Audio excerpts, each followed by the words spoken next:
what are you going to do with this video when you finish with it? It will be posted on my page, but if you like, I can edit it and certainly provide it to you. I just clicked the button to go live, so I think we will be live in seconds. It's 12 o'clock. Okay.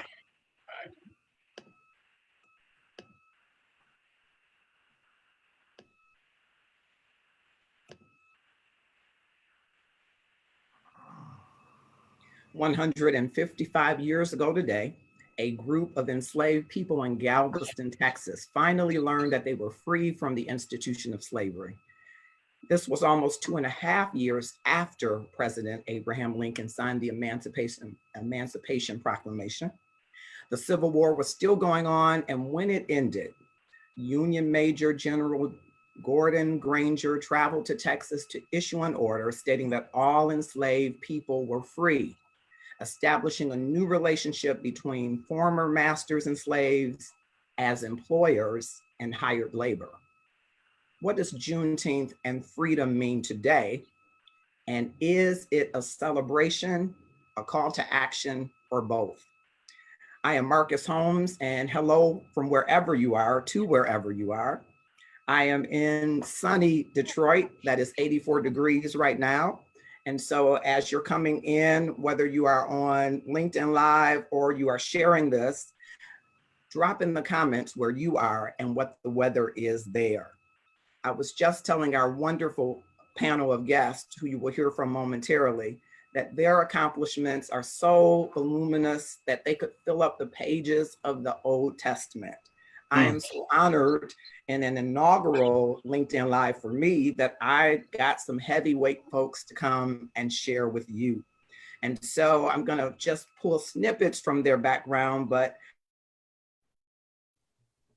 we will have the opportunity to align you with them, connect you with them, so you can learn all of the wonderful wealth of personhood that they are. They are incredible humans, and I want to thank them. Reverend Enrico Da Vinci White is one of 4 children of the late Reverend Dr. Jerry T. White and Mrs. Frankie White, which makes him a PK kid, right? Absolutely. He hails from North Carolina, growing up in the Walls Memorial AME Zion Church in Charlotte, North Carolina, where he honed his skills to play piano and organ, equipping him to serve as the assistant to the minister of music and director of the children's choir, and serving at several churches as minister of music as well. In 1991, he was ordained as an elder in the AME Zion Church and assigned to the Marvin AME Zion Church in beautiful Waxhaw, North Carolina. Shout out to them. It's a beautiful place if you've never been there. And he had exponential growth with the congregation there. As a matter of fact, as we talk to him, we'll find out that he has had a myriad of growth opportunities throughout the various churches that he has pastored. Welcome, Pastor White. Thank you so much. Thanks. Good to be here.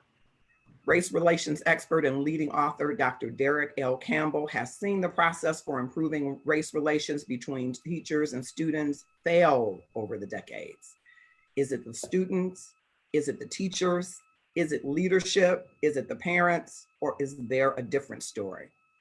Dr. Campbell has been in the trenches for over 2 decades as a teacher, administrator, and consultant. And as a result, he has had a radically different view, and through his unique system has brought about a shift in the way teachers and students relate in the classroom.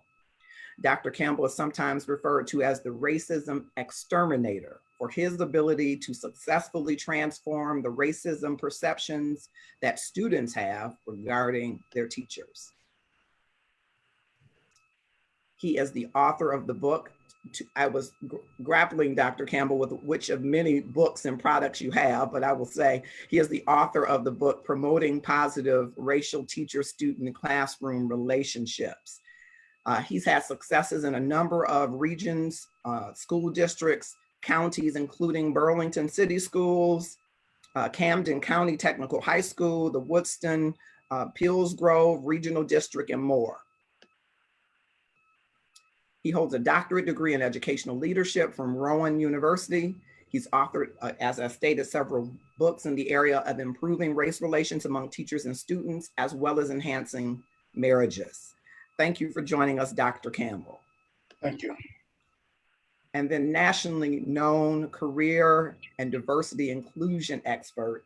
And listen, I'm really going to take just a few of the points out of this dynamic lady. All of the guests are dynamic, but I'm telling you, because I'm in the field of human resources, I'm very excited to have her. No slight, gentlemen, no slight at all. She recently received the nod from Crane's Business as one of 2020's top HR leaders. And so we're so grateful to have her, and her work is extraordinary. She is also an author. Among her many writings is What's in Your Sandwich? 10 surefire ingredients for career success and 7 savvy ingredients to supercharge your confidence. She serves as the president and founder of Sachet LLC and the Sachet Career Academy for Women, SCA. Her company provides strategic career coaching, training, and development for leaders looking to advance their careers.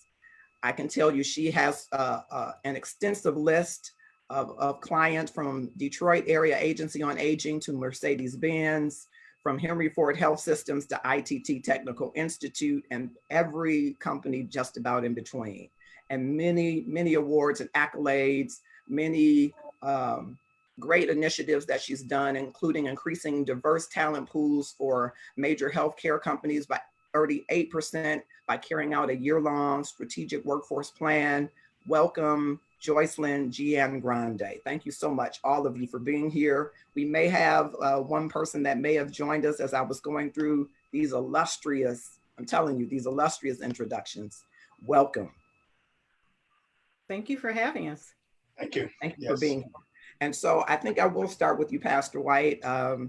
Tell us a little bit about, I know that the AME Zion has a rich history around Juneteenth celebrations in Juneteenth, but tell us a little bit about what Juneteenth means to you and where do you think we are in our quest, if you will, for freedom today? So first, again, let me say thank you for allowing me to be a part of this great host of witnesses right here. And thank you for those wonderful words. You do wonders for my ego. I greatly appreciate that. I am a part of the AME Zion Church. I pastor the Weeping Willow AME Zion Church here in Charlotte, North Carolina. And the AME Zion Church, we call ourselves the Freedom Church because we've always been in the forefront when it comes to the freedom of our people, civil rights, and we keep that in the forefront. We have a rich history of those who are part of, always a part of the civil rights movement. Even as back, I pulled off my shelf just a few moments ago, a book from one of Bishop Walls from our church, The Reality of the Black Church, which gives a history of the AME Zion Church. And within it, it talks about members that we've had, such as James Logan, Harriet Tubman, Bishop J.J. Clinton, Frederick Douglass, Sojourner Truth, who are all a part of the AME Zion Church. So we've always been in the freedom movement. And Juneteenth for us is a day of celebration, but it is also a day of charge and challenge. Because while we celebrate the fact that Juneteenth commemorates the day when all slaves were really free, it also shares that we understand that the Emancipation Proclamation that was signed nearly 3 years before supposedly had freed the slaves. But we understand that none of us is free unless all of us is free.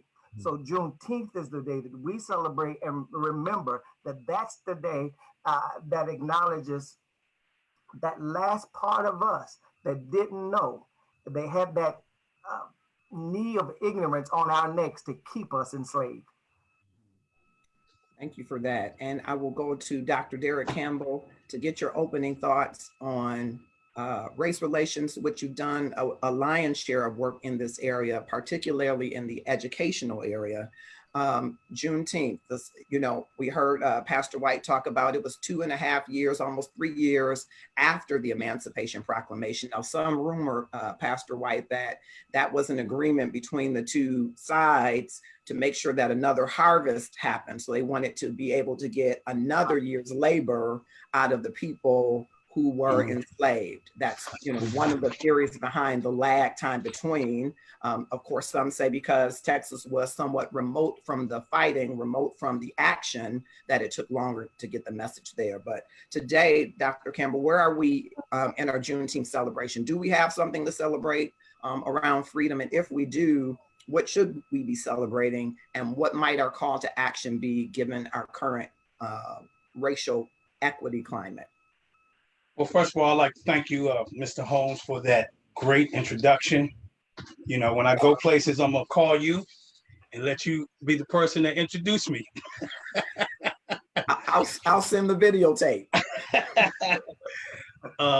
But when I think about Juneteenth, I look at it from a systemic perspective. And the way I see it is it's just a symbol. And the way that symbols surface is through a process. But one of the things that happens, is happening in that process, is that we are going to continue to be economically deprived. And so that's the part about the holiday that disappoints me. I was looking at an article today and it was talking about the spending habits of the Black community. And so, like, I saw one picture and there were like three African-American young ladies and they were cheerleading. And I said, well, the dresses cost, the pom-poms cost.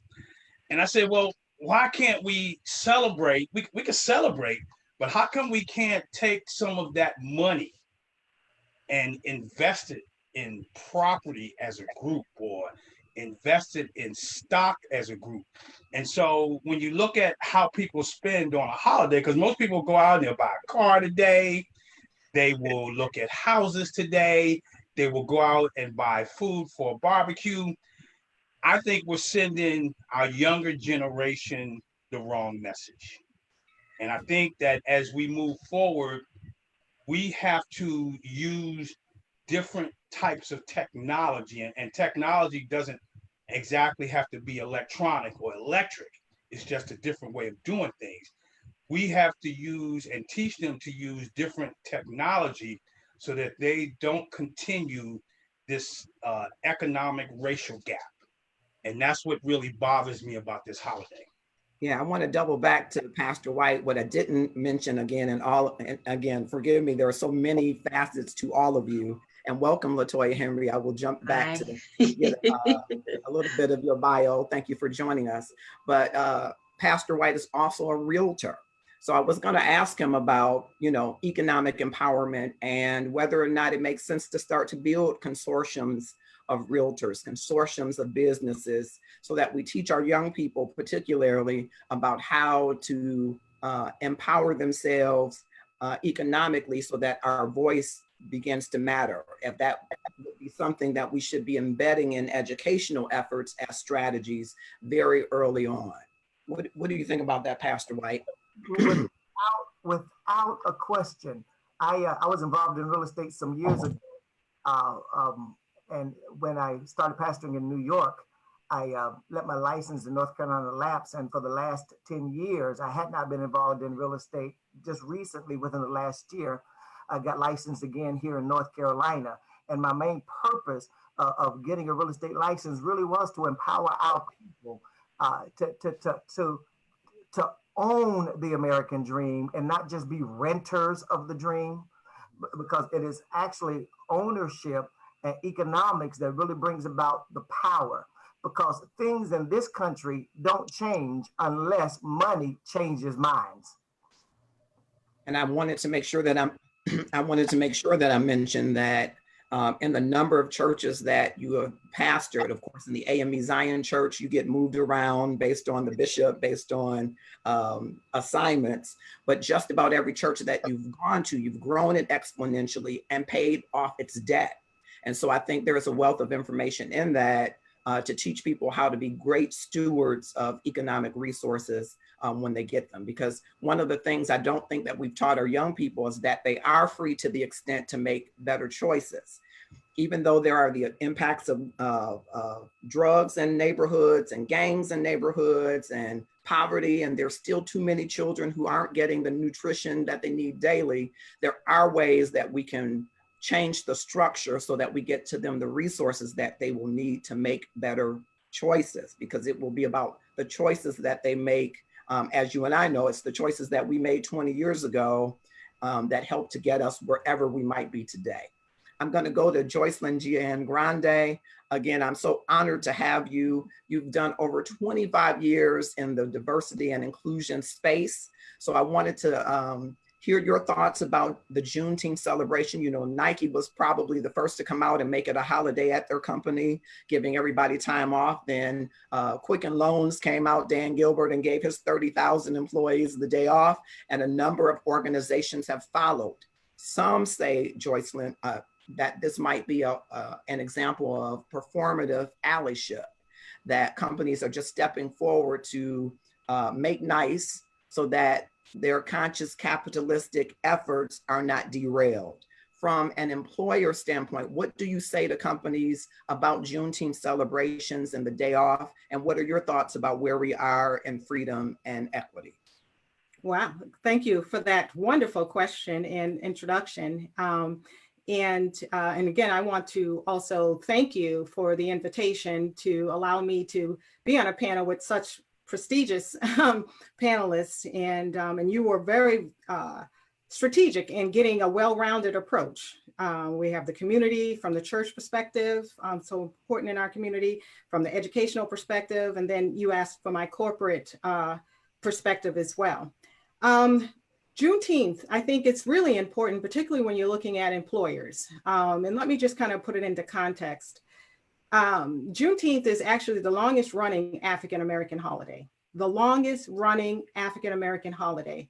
And it's also known, I'm sure many of you know all that as well, is that it's America's second Independence Day. So if it's the longest African-American holiday and the second Americans' Independence Day, it's kind of interesting that now organizations, corporations are just looking at this as potentially a holiday for their employees. And it is still something that as a country, we're still trying to get as a national holiday. So when you're asking, where are we today? We are still trying to get the recognition that we, so rightly deserve as African-American people. In the workplace, it's very interesting as well, because even though Juneteenth recognizes our liberation, our freedom, at the time, not many of the slaves knew that they were free. The information didn't get to them. And even when it did on Juneteenth, it wasn't until the 1960s that we actually truly got the civil rights where we could use public facilities and integration. And so the interesting thing from a corporate perspective for me, and how I'd like to set myself aside for, as a diversity, equity, and inclusion consultant, is that one of my kind of taglines, I say, I'm a strategic diversity and inclusion expert who understands the difference between just doing diversity versus building a culture that embraces it. And that's kind of the umbrella that I work under, because there's a difference between doing diversity. And a lot of organizations, as you were saying, people question their sincerity about all of these public stances that a lot of organizations are making. So is that just doing diversity? Are you in creating the environment that embraces it? And that's a whole huge difference. And so when I work with organizations, that's what I do. I focus on the culture, because if you make it just about the people, that's just half of the equation. So that's kind of my perspective. There's still a long way to go, but I always say, one mentor of mine said to me, never waste a crisis. And so, this could be another opportunity for us to refocus, to kind of leverage this opportunity to get more of the equity, and which I think is so important. Thank you, Joycelyn. I really appreciate that. And I do want to talk to you a little bit more as we move forward about what organizations might do differently. One organization, Amazon, which I'm going to be releasing a book on Amazon in probably 50 days or so. So no besmirking the Amazon. But that he said, tell the employees don't do any meetings today. And I think maybe there should be meetings today, meetings of employee resource groups and affinity groups and ambassador groups to have the discussions about race relations. I think it would be a better usage of the time. You know, watermelon and red pop are supposed to be symbols of the celebration of Juneteenth, but I think we have to do more than celebrate on holidays. We got to reflect and look at the current crisis and the current climate and see what we can do to make a change. So I do want to talk to you a little bit more. I will double back to that. Thank you so much. You said you're honored to be here. I'm honored to have all of you here, really. I'm putting it on my resume. I don't know how I'm putting it on there yet, but I'm putting it on my resume. And to round out this collective, I have Latoya Henry, who is one of my faves. I'm going to call her one of my faves. And I haven't had the opportunity during this pandemic to see her. By this time in the year, we would have already seen each other and hugged. And so the human side of me is so excited. Part of me is so excited, Latoya, because what our panelists don't know and our listeners don't know is that you are a COVID-19 survivor. And we are so grateful that you are in recovery and you look well and look to be doing well. I know you plan to make a cameo appearance because you have so much going on. But I'm so grateful that you are here and that you are here in this Earth School as well. And I just wanted to say that to you. It's like seeing an old friend that you haven't seen in a very long time. So Latoya Henry is, I'm going to call you a serialpreneur. I mean, you do so many different things. Among the things that you do is your work with the NAACP, the Detroit chapter, which is the largest chapter of the NAACP. And you work diligently, hands-on with the sit-down dinner that everybody missed this year, right? For the NAACP Freedom Fund dinner, which I don't know if it's the largest sit-down dinner ever, but I think it must rival any sit-down dinner. And so your hands are always in that work to make sure that it goes off without a hitch. And you're the owner of your own business, LAH Strategies, where you tell brilliant stories for your customers, your clients. You tell their stories. And so we got your journalism expertise from your background in journalism. And I am so grateful to have you here. Juneteenth. What does Juneteenth mean today? I believe that, you know, we have been working to get it as a national holiday. But I think more than a holiday, we need a call to action and maybe a celebration, but I want to hear your thoughts. And welcome. Thank you for having me. Welcome to the rest of the panel. First of all, yes, very glad to be here. It's been, I'm still in the recovery process, but getting out more. And today is actually my first day back in the office, so excuse if it's cluttered. But we are doing Juneteenth work today. We have an event today called Make Juneteenth Count. And we will be providing our volunteers with information to canvass certain parts of the city to continue to spread the word about the census and the upcoming elections. And we will be equipping our volunteers with PPE so that they are protected as well. So we're very excited about that. And I'm excited to be able to be in the space. A couple of weeks ago, there were protests and everything, and I wasn't ready just yet to participate in those, but I'm definitely glad to be able to be here. And so Juneteenth is, so it's important. I think we can do both. Because when I first learned about Juneteenth, it was in high school, and it was my high school teacher who let us know that in Galveston and certain parts of Texas, it is a very big deal, and so they educate and celebrate. And so I believe that we should do both, and it's important. It's important for even our people who don't know, and this is probably their first time really hearing about Juneteenth.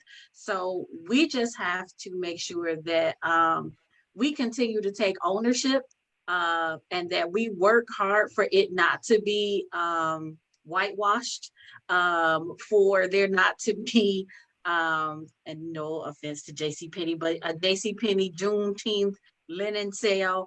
And because we know that the commercialization of holidays can happen, will happen, and does happen.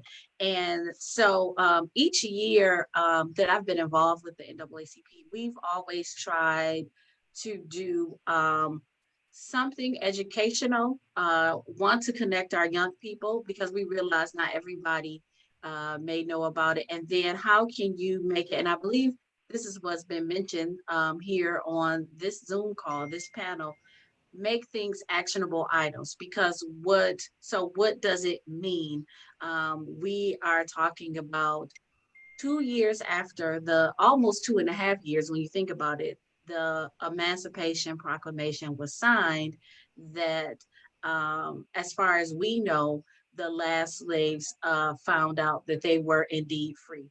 And there is, and it's not just, it's actually an international celebration because there is a certain part in Mexico as well where slaves had escaped, and they celebrate Juneteenth as well. So it's an international celebration. So everyone, I believe, so that's why I say celebrate and also educate in this holiday. But it's very important. I too, at first was concerned, but I realized that sometimes you got to meet people where they are. And so if these companies are taking this first step, then let's build upon this. Let's not shun them, but let's build upon it and let's hold them accountable. Many corporations operate to be good corporate citizens, or at least that's what they have in their mission. So I think it's on us, whether if we consume a product for them, if we work for them, if we are somehow connected to them, then we must push back. So don't just think, okay, we did nice for 2020. Whatever you started this year, we expect that and then some next year. Yes, thank you for that. I had a question that I wanted to ask you kind of, and Joycelyn as well, because I wonder, what do you say to clients who have been used to doing performative allyship, really doing these bold statements and maybe not fully aligning their cultures with the story, especially in this current climate? So how do you advise clients that are out there taking bold stances against racism, but they don't have a diversity officer, or they don't have an internal mechanism to have the conversations, and they haven't sought equity internally in their organizations? What advice would you provide to those business leaders and owners about their allyship? Mm-hmm.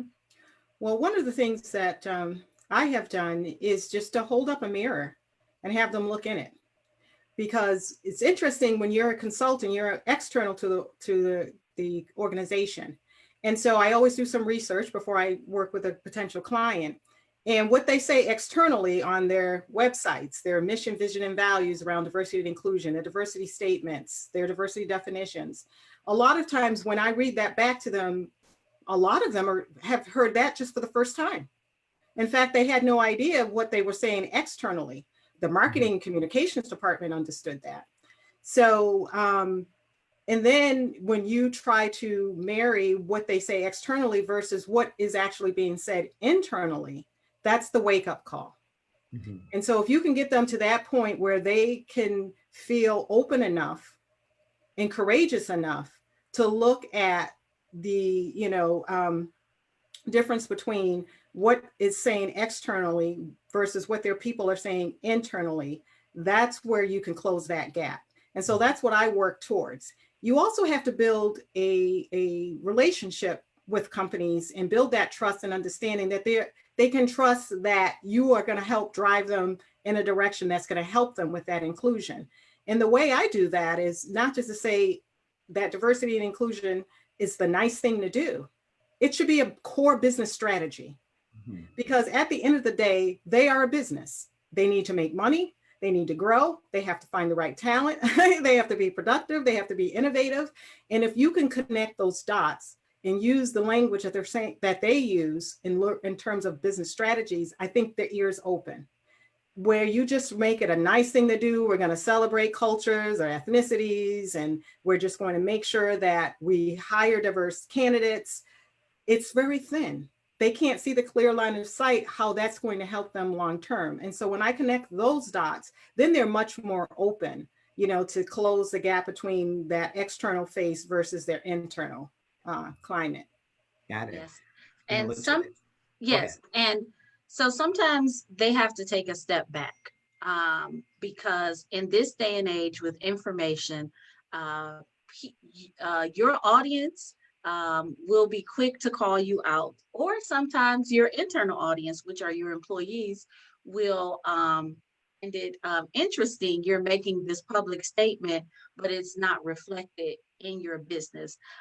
So, for instance, I have a close friend of mine. She is a senior level executive with a company, and she was courageous enough to point out to her boss that the HR department wrote their Black Lives Matter statement, and she told them that it was absolutely out of touch, that that was not the move for them to make. And her boss appreciated her honesty. And now she is helping to have them have further conversations and to do some real training and to put some teeth to what they said. Now, of course, every situation may not be like that. So I always suggest approaching it is if they're looking to do something short term, there will be ramifications if they're just trying to make a gloss over statement. But if you're truly looking to value diversity and inclusion, and you're looking to accomplish something long term, then let's not only make the statement, but let's have some actionable items that you can have in place with that statement, and that you are able to see it through, because it's swift. Our younger people like to practice cancel culture, and they will move quickly, as many organizations and companies are finding out. And so, for instance, the very popular coffee company that, in my mind, a whole 24 hours passed before they cleared up the whole internet gossip and rumors about whether or not what their employees were or were not able to wear. And you have to be diligent and respond quickly, but make sure it's a valid response. But sometimes if you wait too long, things can just mushroom and balloon out of hand before anybody is able to hear exactly the message that you are trying to give. So as Jocelyn mentioned, I too research my clients, because you need to know what you're potentially walking into and what you're dealing with. And some of them have blinders on and they do need to see. I mean, you can say you're practicing diversity, but still have majority white women that fit your diversity quote unquote mandate. Or you can say, well, we have people of color, but do you specifically have Black people? Like, what are your, like, where are the outreach efforts? What are you doing? And also, are you reviewing what you're doing? Because everything doesn't work for everybody. And so you mentioned about some companies they're encouraging their employees to be off today, take the time to reflect, but it may work for some companies too to do, workshops or teach-ins, or like, how do we build upon that? And so just try to create strategies that know your audience, your internal audience, your employees, and what will work best, because your employees are also a reflection. And if people see that your employees really like what you're doing too, then that too can also help your bottom line. Yeah, I want to go to you, Pastor White, similarly, because you preached around the country, which I didn't mention in the intro, but again, there are so many nuggets about each of you. And so I know that you have white majority colleagues that are pastors. And so what are they saying? What's been their response? And what is your conversation, if any, with them about what the makeup of their leadership, their organization, whether or not the statements that they're making publicly, whether those align with what the congregation is, whether it's intergenerational, whether it's multicultural. We heard a statement recently from Rob Parsley, and he was, I won't say annihilated, but a lot of people kind of went in on Rob Parsley for his statement about racism, and the sentiment of the statement seemed to say, can we just move past this? this is the best place in the world to live. Can we just move past it? And a lot of people took objection with that. I'm wondering, for your white counterparts in pastoral ministry, whether or not there's been any dialogue around the messaging that's out there. What I did not see or hear the Rod Parsley statement, but as soon as this gathering is over, I am going to check him out and listen to him. But though I have great respect for him, someone mentioned about being out of touch. That would have been an out of touch statement. I believe Jocelyn just said, and I'm sorry if I mispronounced your name, said a moment ago, to never waste a crisis.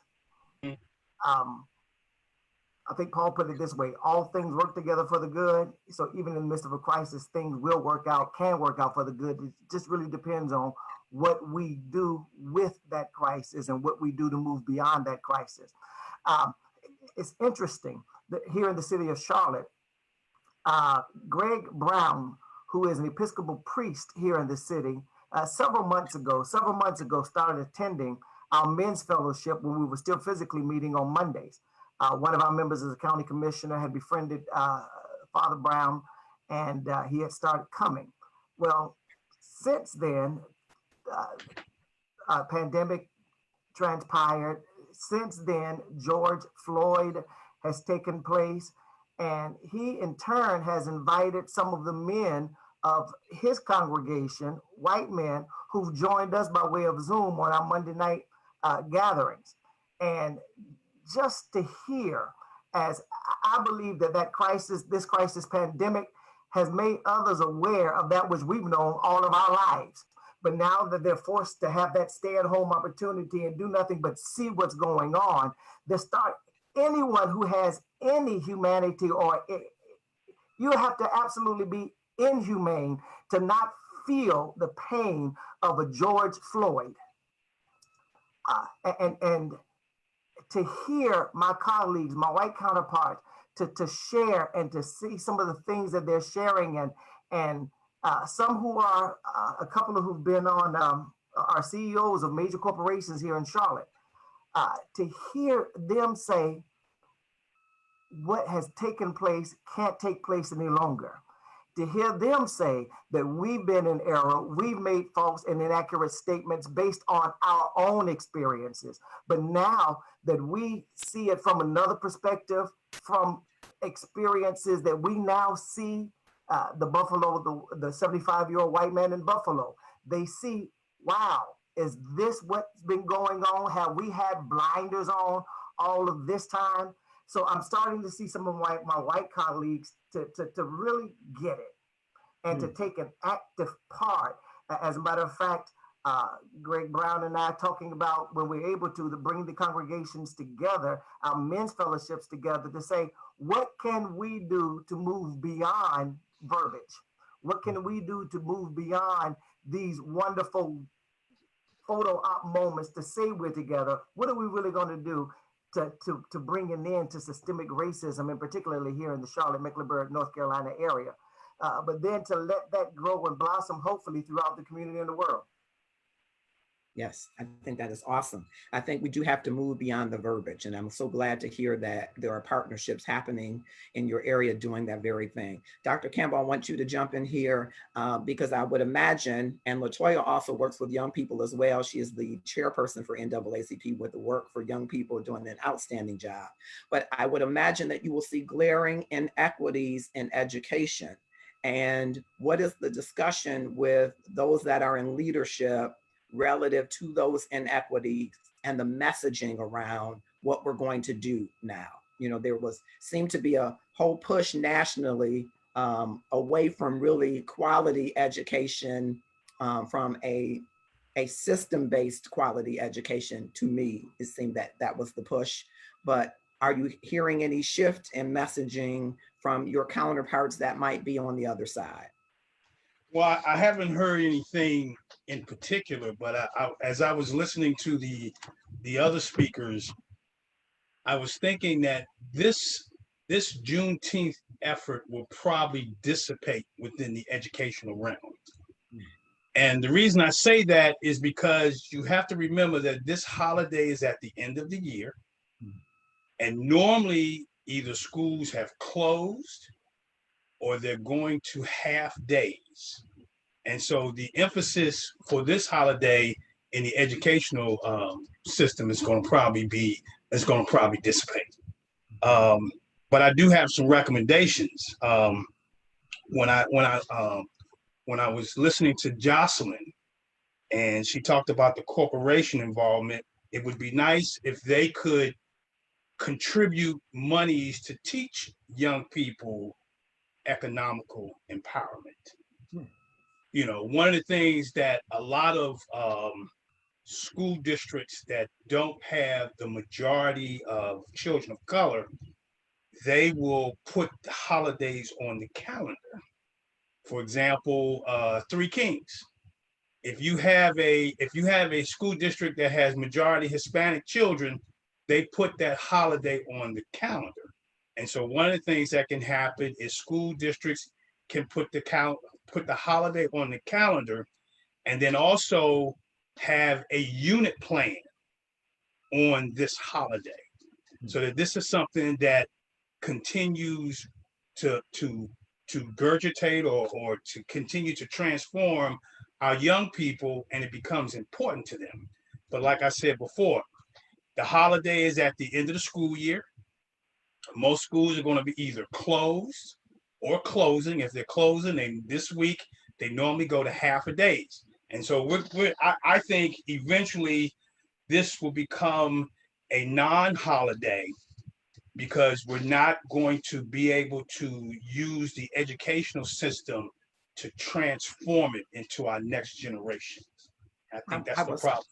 Yeah, I could see where that could be a challenge. And I would hope, I know in North Carolina, I have a niece who's in Raleigh, Durham, North Carolina, and they're on a track out system.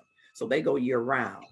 And so there are ways that they could build programs into, and even if they bridged programs, Latoya, into the summer programming that normally would happen. I know because of social distancing, a lot of organizations have scaled back their programming, but even if there could be bridge efforts, because people are going to do something in the summer. They're in summer school, they're in summer camp, they're in something. Parents, I know, at least in my organization, are like, we got to do something with our kids. They've never loved the teachers more than they do now.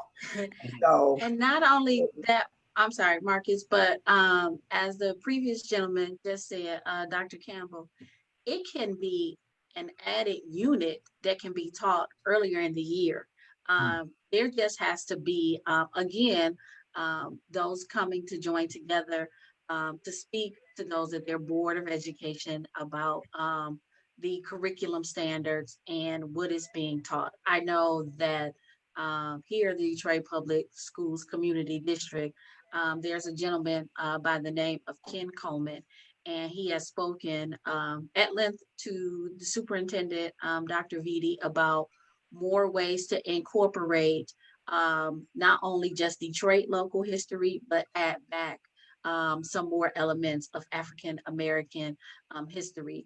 And Detroit has a rich tradition of that. I mean, we have schools that advocated to have African-centered education named after some prominent African Americans, such as Paul Robeson and Malcolm X. So I know that the community just has to be united, and there has to be, again, some pushback because it's all about if it falls to the wayside, it's because we haven't pushed back enough. And so I say seize this momentum, because we don't want 5 years later from now to be like, oh, remember in 2020 when everybody was about Juneteenth, and then, things are at status quo.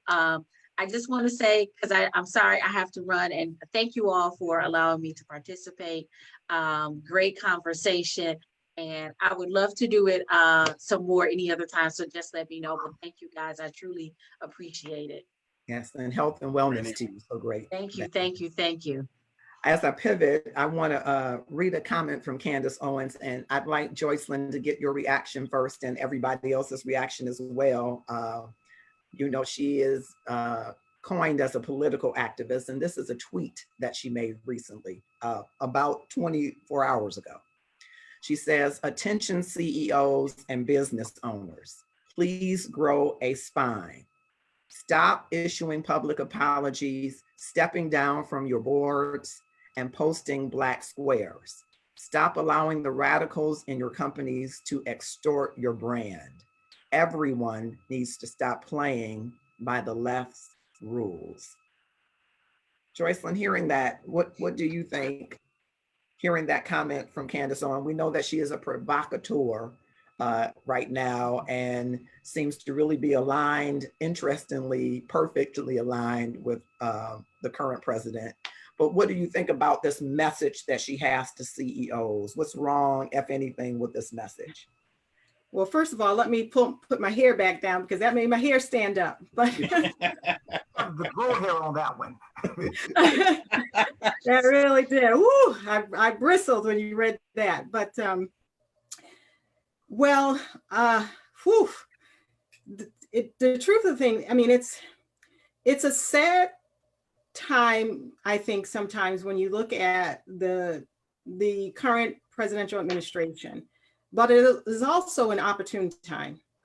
And the sad part of it is that when I'm sure you are aware that the current president was looking to hold his rally on this day, not knowing or not respecting, I'm not sure which one it was, respecting that it was Juneteenth. But when he made a public statement, he made the statement that he made the holiday popular because most people didn't know about the holiday. Mm. So I don't know whether most people knew about the holiday, but the point is the president should have known about it.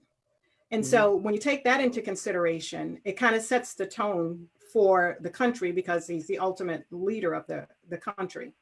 But I think that comment went flat. It was tone deaf. It was probably just for a certain audience. I think most of the country, either whether they understand or are aware of Juneteenth and its meaning, I think at this point, people are willing to listen, more people than not.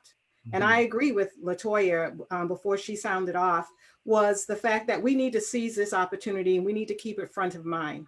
And one of the reasons why we're talking about it today, and probably why we are, as even a panel, are talking about it, is because the protesters have not given up. They have gone on continuously keeping this front of mind, adding other initiatives to it. And we all, as a community, whether you are African American, Black, Latino, all need to stand together, or in even white. And I think that's the other thing that has brought the attention to it, is that this has been an inclusive effort. And anytime major change has happened, it has been an inclusive effort where people come together from all walks of life and join together and move in the same direction. Yeah. So it's kind of great that she put out there her thoughts to a targeted audience, but I think that audience is in the minority. And if you are truly a progressive organization and company, you would know that putting out a statement like that is not a sign of weakness, but a sign of courage. And it will be continuously courageous if you put some actions behind it. And the way my phone has been ringing from organizations tells me that they are willing to take that step, that courageous step. They just need some direction. Yeah. And so a lot of companies have said, you know, we really want to be part of the solution, but we don't know where to start, or we need to dust off our efforts and make them much more relevant to what's going on. Or how do we open the door to conversations, to have some of these difficult conversations? So I actually see organizations showing that courage.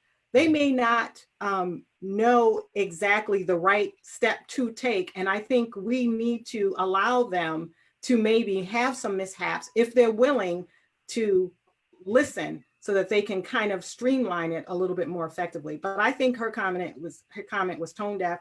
It was inappropriate, and I don't think it fits the times that we're in. No, not at all. And as a matter of fact, the current and temporary resident of 1600 Pennsylvania Avenue, when he made that statement that, you know, he made the Juneteenth famous because no one had ever heard of it before. Well, one of his staffers right there in that same meeting reminded him, since you've been in office, we made a statement each year about Juneteenth, when his response was, we have? Yeah, And and I thought it was interesting that he would even have a rally in Tulsa, considering the massacre that happened there on Juneteenth. It's just like, who does he surround himself with who doesn't understand what to do in crisis and even how to leverage the people that you say you want to engage in crisis? But yeah, I thought that was really interesting. the means is always to distract and to divert. Mhm. And it was an attempt to distract, take away attention from what the day really is, to bring attention to somewhere else. But as um, really the movement that is now taking place has been such that no, the distraction this time just won't work. Mhm. I think Candace's comment was a part of that distraction. Would you agree, Joycelyn? It distracts from listening to employee sentiment. So when you talk about the radicals within your organization, you want to hear from your employees what the sentiment is, because those are some of your biggest brand ambassadors. And so to make a comment to say, don't listen to them, don't listen to the ones that are objecting to whatever you're doing or telling you to do this, kind of diverts the attention from people mobilizing and organizing around employee voice and employee sentiment. What do you think, Joycelyn? Well, I agree with you, because the reason why she made that comment is obviously she's not listening. She's not listening to where we're going as a country, to the message that is being sent. So that's why her comment was, off base. But the listening to your internal community, to your people, is so critical. It is so critical to understanding and being empathic, putting yourself in someone else's shoes, and really understanding what is going on. What is that experience like in your organization? Then where do you want to go forward? Whenever companies make these big moves and statements or decisions, like even though Latoya talked about the big coffee company, we probably all know which company she was referring to. But I always wonder who was in the room when they made that decision. Did they have diversity of thought, experience, perspective in that room? And when you're talking about diversity in those rooms, when you're making those kind of decisions, think broadly in terms of diversity, because also I have challenged organizations where they say, well, no, we had diversity in the room. We had people of color in that room when we made that decision. But not every African-American's perspective is not the same, and experience is not the same. So when your bench is thin, you may only have one person to tap. So it tells you that you need to get more on your bench so that you have different perspectives. Just like, a majority populations, their all experiences are different as well. So if you have just one person of color and one woman, doesn't mean that they can represent their entire group. So you need much more depth when you're making those decisions. Okay. And so on Juneteenth, or leaving Juneteenth, we're halfway through the day, depending on where you are in the world. What are the things that you would recommend as reflection or call to action that individuals can do and organizations can do? I'll start with you, Dr. Derek. If you tell us what, from an educational standpoint, especially, I'm very fascinated and would love to have you on to continue this discussion, all of you, to continue the discussion, because I don't think it's a one-off to get anywhere, but I think if we continue the collective conversation, that's where the best ideals come from, and opportunities for us to really make the kind of difference that we aspire to have in our world, in our cities, in our communities. So Dr. Derek. I think we're going to see an increase in symptoms related to the school to prison pipeline. And I say that because many schools are planning to reopen, but they're not talking about some of the anger that may be fueling in our young people. I want to jump in and ask you a question on that. So how do we give them the tools so that they can have these conversations? Of course, I'm thinking in my mind, because Joycelyn's a mentor, right? She could have conversations with girls. She's done work with Inforum. which I didn't get to put that in your bio. I'm trying to get the highlight points. Pastor White is a pastor. So when he brings together with Pastor Brown and the men come together, they could have mentor sessions with younger people to talk about that frustration and anger. What are the tools that we can employ about getting people to have some ways to allay some of that anger? What are the tools? Well, you have to remember that the majority of the teaching force is white female. Okay. And so the tools that they're going to need is they're going to have to be able to shift the perception that the young people may have regarding them. As interesting as I talk about this, I think about there are many whites that have been arrested during these demonstrations for burning stuff down. Mm-hmm. And so now that even kind of highlights the perception that many of them may have regarding these white teachers. And so they're going to have to prepare themselves to be able to say to young people, no, we're here for you. Not, no, I don't like your behavior. Let's get you out of here. And so, but that requires a shift in mindset. Do you think they would benefit at all from some strategies around emotional intelligence that, talking about social cues and understanding with more empathy, teaching, building more empathic teaching so that they understand the stark realities that a student is dealing with, informs how he or she shows up and brings their authentic self to school, to learning opportunities? Maybe there are opportunities to build in some of those strategies. I think they have to talk about racism, because when we talk about social and we talk about emotional, I think the problem is we're putting them all in that same bucket again, but we're just using a different tool. I think we have to talk about racism, and they have to be able to talk about racism. It was interesting. I was online with this other young lady, and she was talking about, she's a preschool teacher, and she was talking about how she interacts with them, and she got into the social emotional verbiage. Kids not going to see social emotional. They're going to see, I'm Black, I'm Hispanic, you're white, we have differences. What are you going to do to overcome that difference? And when you place that to the side, you're not solving the problem. You're just putting a little Band-Aid on it, and then eventually it's going to explode. And so I think the school districts, as they continue to plan to open, they have to plan to shift the perception of the teachers. Okay. Because the kids are, I'm telling you, the kids are going to come in with it. Got it. Pastor White, what are the things that we can do from reflection to call to action as we leave Juneteenth? Should we leave Juneteenth? Should it be with us 365?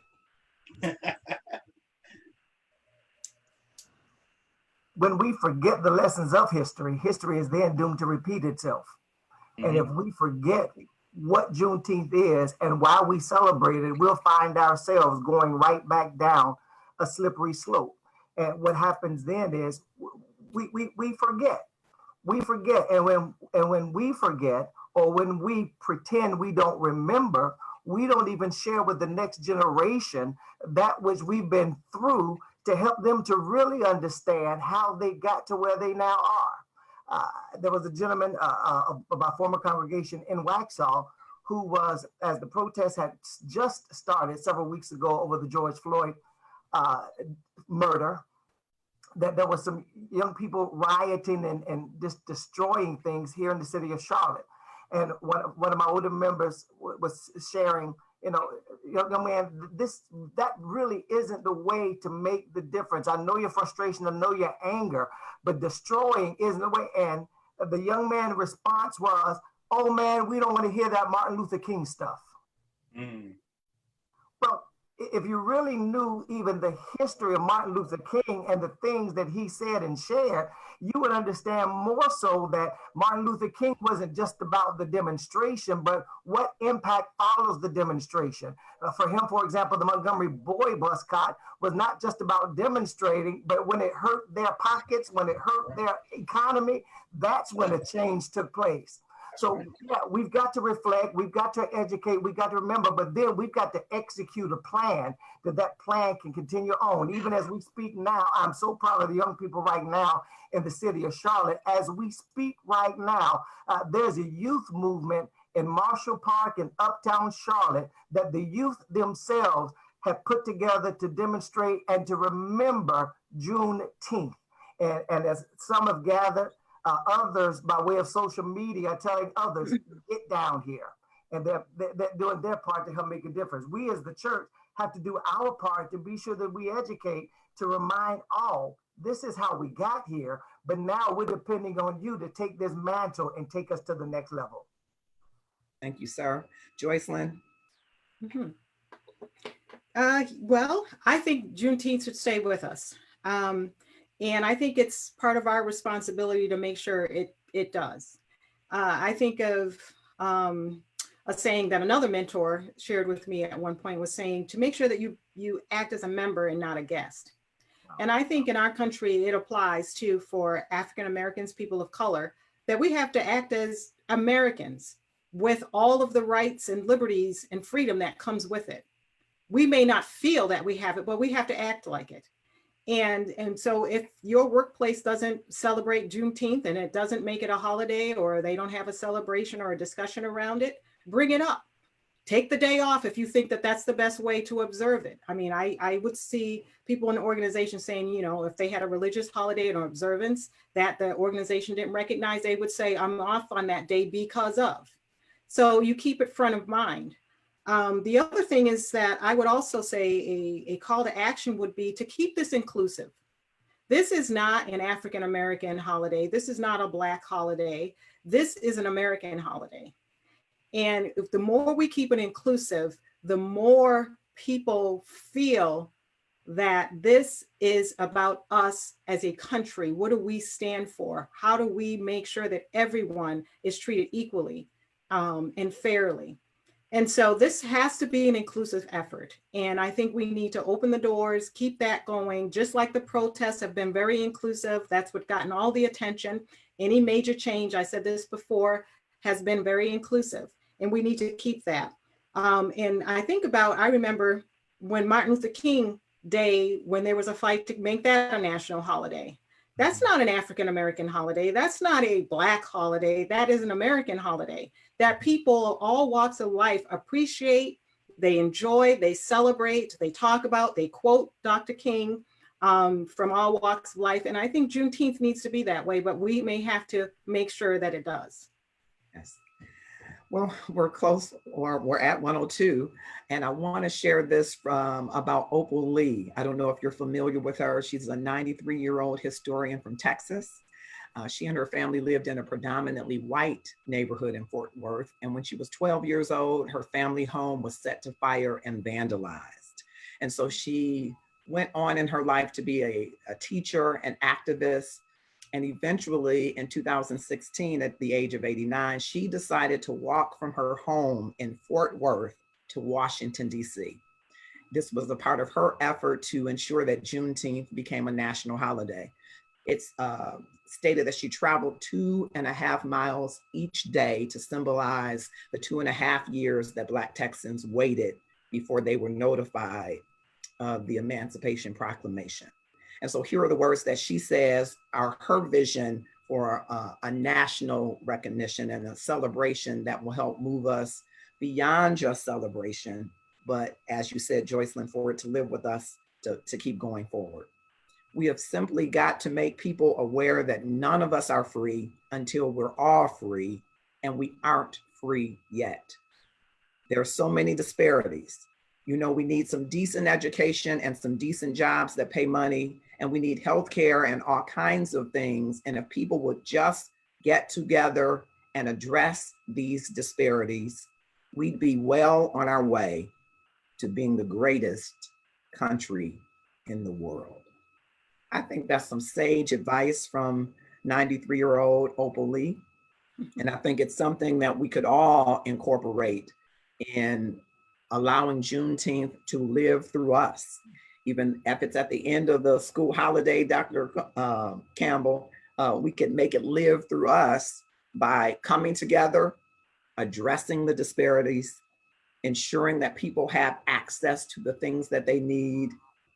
Rinse and repeat is what I call it, until Juneteenth lives as an American holiday in the hearts and lives of everyone. I am so honored again, and I want to continue the conversation and have you all back. I know sometimes people say that, and this is my inaugural LinkedIn Live, but I assure you, as your schedules will permit, I will be inviting you back, because I believe we got to continue the conversation.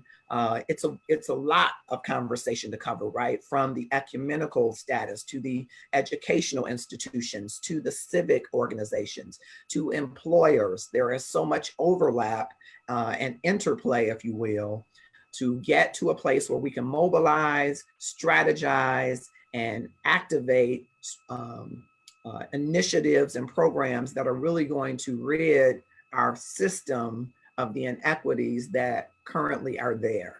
And if it is to happen, it can only happen if we unite and come together. And so today, in our very small way, with very great minds, with a lot of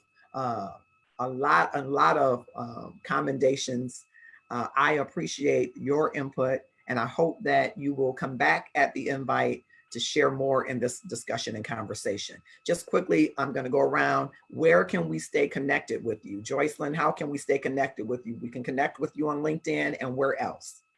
Yes, you can connect with me on LinkedIn, and you can also connect with me on my website, jocelynjohngrande.com. I've been saying Joycelyn all day. I'm sorry. That's my second name here. The other people call me Joycelyn. So. I'm so sorry. Pastor White, how can we keep in touch with you? Of course, I am on LinkedIn. My Facebook is my name, Enrico White, Enrico D. White, and at the Weeping Willow AME Zion Church, weepingwillowamez.org. All right. And Dr. Derek Campbell, how can we keep in touch with you and see all of your products and research and work? I'm also on LinkedIn. I have a website, racismexterminator.com, and my email address is leadexterminator@racismexterminator.com. Okay, and tell us one of your books that you have, Jocelyn, one of your books that you have, Enrique, any products that you have, just quickly. This is my original, Promoting Positive Racial Teacher-Student Classroom Relationships. And where can we get that book? Is it on? It's on the website. I also I developed a facilitator's guide for school districts as well.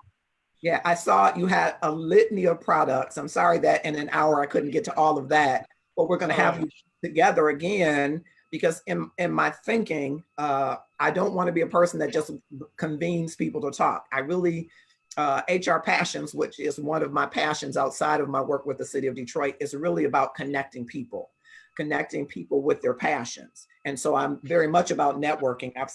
Just hearing you all, I hear a ton of network opportunities, but I'd like to get more people in the education space involved in this conversation, more people in the diversity and inclusion area, Joycelyn, to have more robust discussions about, okay, you've been doing this for 25 years, help some of the other people that are advising employers on the missteps that they could be avoiding. Pastor, you're doing a great thing with having Pastor Brown together. Maybe we could have a part of that conversation live, where we can, help other churches to start to have these conversations. I think it's important that we mobilize in respective areas and then bring back the best of those ideas to the group. And so to me, you're a part of that inaugural group that I hope to grow as an outskirt of this. I really think very much of what I know of you and really appreciate your input in that. Jocelyn, what products? I know I got one of your products, but you were so kind a couple of years ago to share one of your books with everybody in our conference, but please.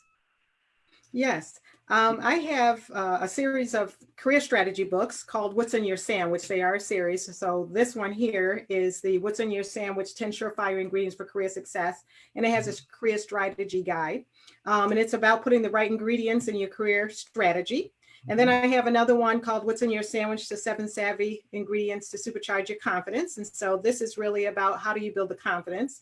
Most people have asked me, how did you get the confidence to leave your corporate job and go off and start your own company? So these are the steps that I use to do that, to take a leap of faith and make it happen. I also excited to have a new book coming out in the fall. It's going to be my first diversity and inclusion book. Wow. Wow. And I am writing a diversity strategy guide, the steps to building a sustainable and profitable diversity and inclusion strategy. So I have that coming out in the fall, and I'm really excited. It's going to be a how-to book for organizations and putting together a successful strategy around diversity and inclusion. I'm excited. Put me on the pre-sale list. I'm excited. All right. And Pastor White, I don't know if you do have products, but you know what? If you don't have products, you need to make a product around real estate investment. I think that I don't want it to be light on us that every place that you've gone as a pastor, you move them to another level in their financial stewardship. I think that's commendable, but I think that should be a product for pastors and other business owners who want to eliminate debt, who want to be savvy with resources, and who want to experience exponential growth. And see, I won't even ask you for 10%. I won't ask you for 10%. And while there's no book or product yet, the number of people who have recently said there's a book in you. So I'm in prayer on this thing right here to know, and maybe the word you just gave may be the direction to take, but there's something in here that's going to come out soon. Right, wonderful. Thank you all. We're at 1:10, a little bit over the hour. An hour is never enough time, but I appreciate it because it was your precious time that I'm sure you charge as a consultant much more than I could afford. So I thank you so much for your time. I hope that you will be back with us. Thanks to our listening audience, both on LinkedIn and on Facebook. Have a grateful day. Happy Juneteenth and enjoy the celebration. Let it live forward in you. Thank you. Bye-bye. Thank you.